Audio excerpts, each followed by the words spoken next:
외신에 보도된 우리 모습 살펴보는 밖에서 본 한국입니다. 국제문제평론가 인문결연구소 임상훈 소장 어서 오세요. 네, 안녕하십니까. 코로나19 우리 정부 대응에 대해서 몇몇 외신들이 주목한 보도들이 있었죠. 네, 그렇습니다. 지금 우리나라가 중국, 일본, 홍콩, 싱가포르에 이어서 세계에서 5번째로 확진자 규모가 큰 나라인데요. 예.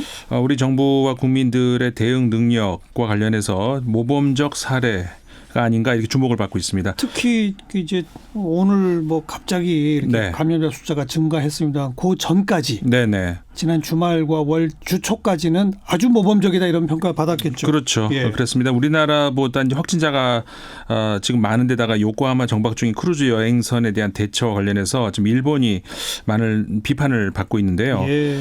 그 일본에서는 한국의 대응 방식을 배우라는 언론의 주문까지 나오고 있었습니다. 예.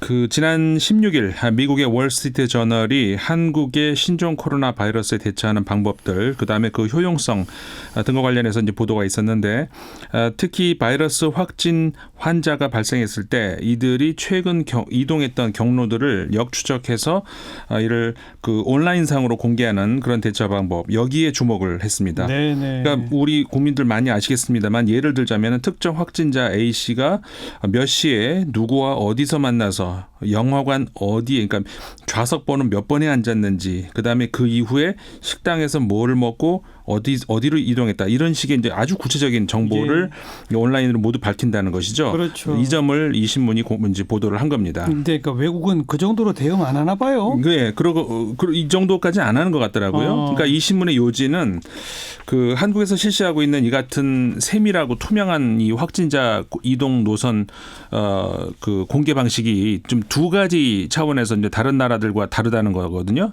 첫 번째는 이제 기술적 차원이고요. 두 번째는 사회적 차원에서 이제 그 다른 차원이 있는 건데, 예. 이 신문에 따르면 이런 이동 내역을 온라인상으로 보여주는 것은 아시아에서 가장 적극적인 추적 장치를 통해서 가능해졌다는 거죠. 한국의 보건당국은 그러니까 신용카드 기록을 비롯해서 CCTV 영상, 또 휴대전화 위치 알림 서비스, 교통카드 사용 내역, 그리고 이제 외국에서 들어오는 경우는 입국 기록, 이것까지 샅샅이 살피는 그런 방식으로 감염자 또 감염 의심자들의 이동 경로를 알아낼 수 있었다, 이렇게 설명을 하고 있습니다. 그러니까 다른 나라도 국민들한테 현재 상황을 전혀 공개 안 하는 건 아닌데, 그렇죠. 근데 우리는 기술이나 이런 측면에서 네. 훨씬 앞서 있다. 그렇습니다. 그러니까 다른 나라 뭐 아시아 국가들 같은 경우도 추적 수단을 통해서 이 감염 환자들의 소재 정보는 공유를 하고 있다고 합니다. 그런데 대부분 국가들의 이 정보 수준이 뭐냐면은 이 대면 인터뷰, 그걸 통해서 얻은 정보를 이제 그 인터넷 사이트에 옮겨놓는 그런 게 대부분이라는 것이죠. 예. 그리고 첨단 기술을 이용을 해서 상황을 관리하는 이제 나라들도 있는데, 홍콩의 경우는 자가 격리된 가족들을 이 전자팔찌를 채워서 감시를 하고 있다고 하고요. 아하. 대만의 경우는 역시 그 휴대전화 신호, 이것을 활용을 해서 자가 격리자들을 추적을 하고 있다고 하는데, 그러니까 이 한국의 경우에는 이런 그 감시 그뿐만 아니라 확진자의 과거 이동 경로, 이걸 상세하게 이제 온라인으로 공개하면서 이 시민들이 자신들의 이동 경로하고 비교를 할 수 있게 한다는, 거기에 차이가 있다는 것이죠. 예. 그리고 이 신문에 따르면은, 월스트리트에 따르면은 무엇보다 세부 정보의 양에서 차이가 난다라고 이제 보도를 하고 있습니다. 그래서 이런 세부 정보를 공개하는 데 있어서 이제 그 아까 제가 두 가지 차원을 말씀을 드렸는데, 두 번째 차원의 문제가 뭐냐면은 이 사회적 차원, 여기서 이제 차별성이 있다고 할 수 있는데, 이 문제에 있어서 특히 그 서구의 일부 국가들에서는 논쟁의 소지가 있는 차원의 문제다, 이런 말을 하고 있습니다. 그러니까 이게 개인 사생활 정보 공개 어디까지 할 수 있느냐? 그렇죠. 이 쟁점이죠. 그렇습니다. 이제 이 신문의 표현대로 하면은 시민의 자유와 공중보건상의 요구, 그 사이에서 균형을 찾느라 다른 나라에서는 아직 도입하지 않은 방식일 수도 있다는 거죠. 근데 이제 한국 내에서는 그 뭐 중국에서 오는 모든 유동 인구를 막아야 된다, 뭐 이런 목소리도 분명히 있긴 있지 않습니까? 근데 그렇게 할 경우에 얻을 수 있는 효과에 비해서 더 큰 문제가 발생할 수 있다. 이게 이제 또 반대 여론이라고 할 수가 있는데, 이 한국에서는 특히 이 보도에 따르면은 중국 본토와 홍콩, 마카오 등지에서 이 한국으로 들어오는 여행객들은 입국을 위해서 반드시 휴대전화 번호를 제공을 해야 된다고 합니다. 예. 그리고 이제 매일 자신들의 건강 상태를 알릴 수 있도록 정부가 요구하는 그 모바일 앱을 다운을 받아야 되고, 그렇죠. 이틀 연속으로 만약에 보고를 하지 못하면은 정부가 이들에게 전화를 건다고 하고요. 최종적으로 연락이 안 되면은 소재지 추적에 나서게 된다. 예. 이렇게 이 신문이 이제서 설명을 하고 있거든요. 예. 그래서 이런 방식은 일부 서구 국가들에서는 반발을 초래할 수도 있다고 지적하는 전문가들도 있다. 이렇게 이 신문이 소개를 했습니다. 네, 미국의 월스트리트 저널이 네. 결국 시민의 사생활 보호냐, 시민의 생명 보호냐, 비상시 국가가 우선적으로 어디에 책무를 둬야 되느냐 이거잖아요. 그렇죠. 사실 이 정도면은 우리 국민들도 나라면은 이쪽이 더 중요한 것 아니냐 이런 판단하실 수 있을 것 같은데, 네. 그러니까 앞서서 말씀드린 그런 쪽에 주장을 하는 사람 논지는 뭐냐면은 이 코로나19의 전파력에 대해서 아직 잘 알지 못하는 상황에서 시민들에 대한 정보를 이렇게 높은 수준으로 공개할 때는 신중해야 되는 것 아니냐 이런 취지라고 할 수가 있고요. 그렇죠. 이 월스트리트 저널은 이 감염자의 이름은 어쨌든 한국에서는 공개되지 않는 것이다. 예. 그리고 개인 정보 수집에 대해서 통보도 전부 받고 있다. 이렇게 설명을 하고 있고요. 예. 그다음에 반대로 적절한 대응이라고 보는 측은 이러한 디지털 기술이 그 격리 환자를 모니터링하는 데 있어서 이 가정 방문이라든가 전화 이런 전통적인 방식에 비해서 더 효과적이다. 그리고 더 정확한 방법이다. 이제 이렇게 설명을 하면서 한 그 전문가의 말을 인용을 하는데, 질병 사례 추적을 위해서 21세기 수단을 사용하는 것은 공중보건에 유익한 요소를 추가하는 것이다. 이렇게 인용 보도를 하기도 했습니다. 네. 그리고 일본 언론들도 관심을 가졌는데, 예. 그 후지 TV가 18일 아침 9시경 방송에서 한국의 코로나19 대응 방식을 놓고서 이 패널들 간에 토론하는 그런 프로도 있었습니다. 네. 그런데요.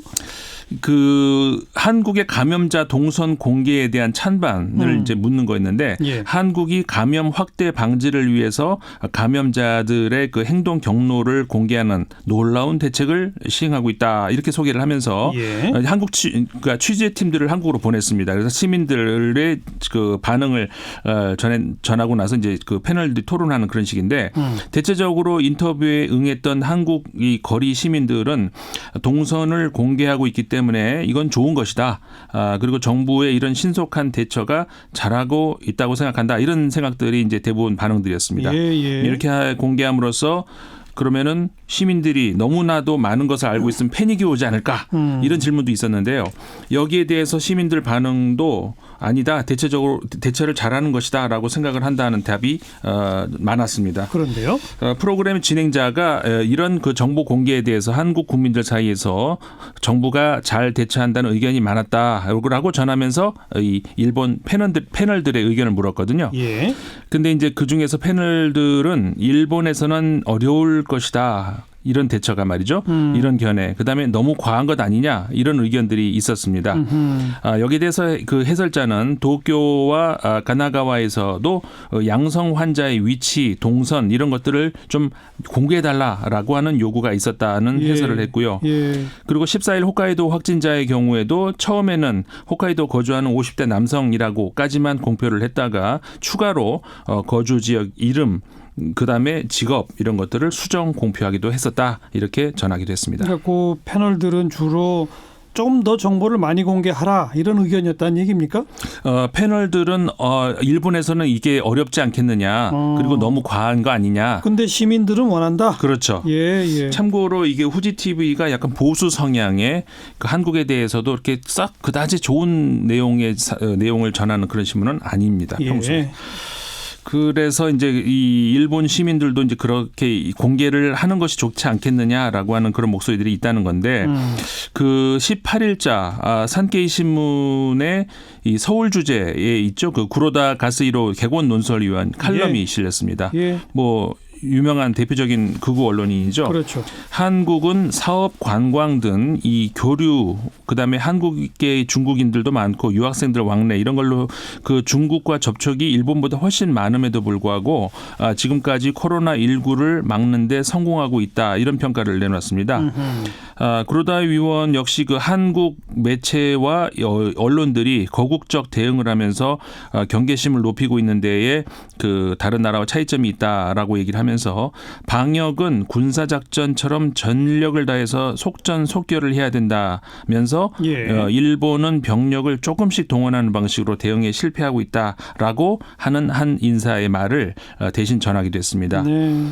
그 일본에서 뭐 많이 기억을 하시겠습니다만 2011년 후쿠시마 원전 폭발 사고를 야기했던 동일본 대지진, 사실 그때 이걸로 계기로 해가지고 그 당시 집권당이었던 일본 민주당이 몰락하지 않았습니까? 그렇죠. 예, 이 사실을 언급을 하면서 구로다 가스이로 객원 논설위원은 지금은 아베 정부가 문재인 정부로부터 배우지 않으면 안 된다라고 주장을 했습니다. 네, 일본의 극우 언론인이 문재인 정부를 칭찬하는 아주 이례적인 그런 칼럼이었어요. 네, 그렇습니다. 자, 이제 그다음 얘기는 봉준호 감독 얘기 꾸준히 외신에서 보도 이어지죠? 네, 그렇습니다. 뭐 수상 이후에도 계속 이어지고 있는데요. 네. 대체적으로 봉준호 감독의 그 수상 소식 이후에 지구촌의 눈과 귀, 뭐 한국 영화 도대체 어떤 게 또 볼 게 있는가 쏠리고 있습니다. 그래서 뭐 한국 영화 볼만한 것들 소개하는 그런 기사들이 굉장히 많이 나왔거든요. 예. 대체적으로 뭐 찬양 일색 그런 기사들인데 뭐 간혹 이런 기사도 있었습니다. 프랑스의 그 경제 전문지인데 레세코라는 신문에서는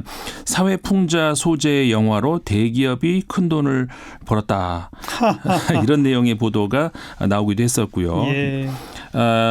그 많은 언론들이 기생충 외에 볼만한 한국 영화 소개를 하고 있는데 또 그 외에도 영화 산업 전반, 더 나아가서 한국 문화 전반에 대한 그 소개 기사들도 또 최근 눈에 띄었습니다. 16일자 오스트리아 클라이네 자이퉁이라는 신문인데 이번에 오스카상을 4개 부문 석권한 기생충은 한국 문화계의 걸작 중 하나일 뿐이다 라면서 수년 전부터 점점 더 많은 예술 작품들이 세계로 향하고 있고 영화는 한국 대중음악이 이미 밟은 길을 뒤따르고 있는 것이다. 이렇게 얘기를 하게 됐습니다. BTS에 이어 기생충 이런 거네요. 그럼 그렇죠. 우리의 문화의 힘 이런 걸 평가하는 거죠. 네, 그렇습니다. 사실 그 요즘에 많이 새삼 회자가 되죠. 1929년도에 김구 선생이 그 나의 소원이라는 거에서 이런 게 나오지 않습니까? 내가 바라는 조국은 남을 침략할 힘이 있는 그 강한 나라가 아니라 남에게 행복을 주는 문화의 나라다. 그렇죠. 네, 이런 말씀하셨는데 네. 그게 내가 바라는 나라다. 이 말씀을 하신 지 지금 100년이 조금 넘었는데 전 세계가 한국의 소프트 파워에 주목을 하고 있다는 거죠. 그 미국의 Voice of America라는 언론에서 14일 보도했는데요. 이번 기생충으로 한국의 소프트 파워, 즉 문화의 힘이 최고 수준에 도달하고 있다. 이렇게 평가를 했습니다. 네. K-팝, 그다음에 K-뷰티가 이미 성공을 거두고 있는데 영화 산업은 이에 비해서 지금까지 훨씬 적은 수입을 올리고 있었는데 이것마저도 변할 가능성이 있다. 이렇게 했고요. 이제 K-필름 이런 용어가 생길 것 같아요. 그러겠네요. K-무비 뭐 이렇게 되지 않나요? 그다음에 영국의 더 타임스 같은 경우도 그 아시아의 중심지라고 하면 그전에는 도쿄를 떠올리고 했는데 이제는 서울이 그 수식어를 가져왔다. 이런 표현을 했습니다. 그러면서 서울이 새로운 문화의 중심지로 자리매김하고 있다. 이런 내용을 전했고 그 10일자 미국의 블룸버그 통신에서는 한국의 소프트 파워 성장이 돋보인다면서 지난 10년은 연예 사업 강국으로서 한국의 위상이 진화한 시기다. 이렇게 내용 전했고요. 네. 미국의 The National이라고 하는 매체에서는 역시 10일자 보도입니다.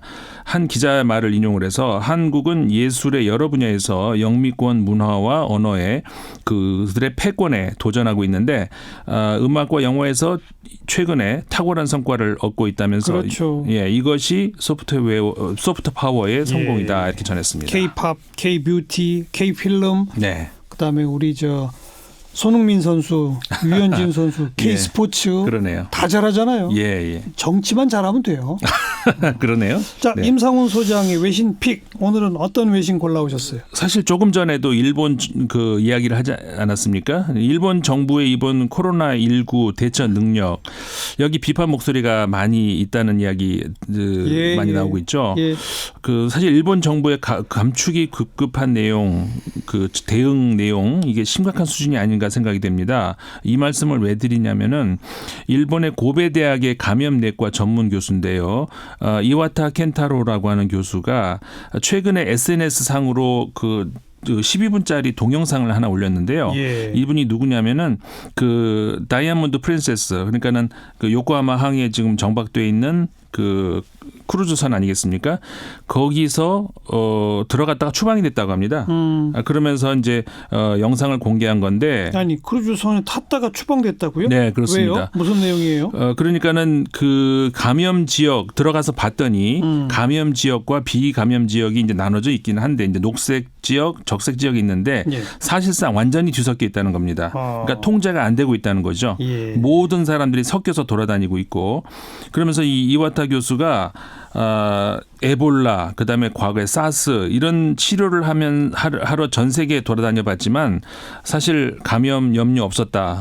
두렵지 않았다는 거죠. 근데 이번에 크루즈의 안에 들어가서는 너무 무서웠다는 겁니다. 네, 바이러스가 어디 있는지를 알 수가 전혀 없다는 거죠. 예. 근데 이제 그 배는 관료들이 통제를 하면서 이 감염 전문가의 말을 전혀 듣지 않았다는 겁니다. 결국은 추방이 됐다는 거죠. 그리고 쫓겨나 버렸다. 그렇죠. 네. 이게 지금 일본에서는 4만 회 이상이 지금 영상이 공유되고 있다고 하는 거거든요. 그 제가 설마 했던 일이 실제 벌어지고 있는 거고. 네. 하루에 확진자 100명 이상씩 막 나오는 거 보면요. 네. 이럴 줄 알았어요, 저는. 자, 지금 생각해 보면요. 그 도쿄 올림픽 올해 치르지 않습니까? 네. 여기 물론 성공적인 행사 개최 뭐 원하겠죠, 당연히. 근데 이게 너무 조급성을 보인 것 아닌가. 지금 아베 정부에 대한 지지율이 급락하고 있는 상황인데 사실 좀 최근에 중국의 경우도 그렇지만요. 이 정부로서 안전하게 국민과 정권을 보호하는 덕목, 가장 좋은 덕목이 투명성 아니겠습니까? 그렇죠. 사실 우리도 역사에서 봤습니다.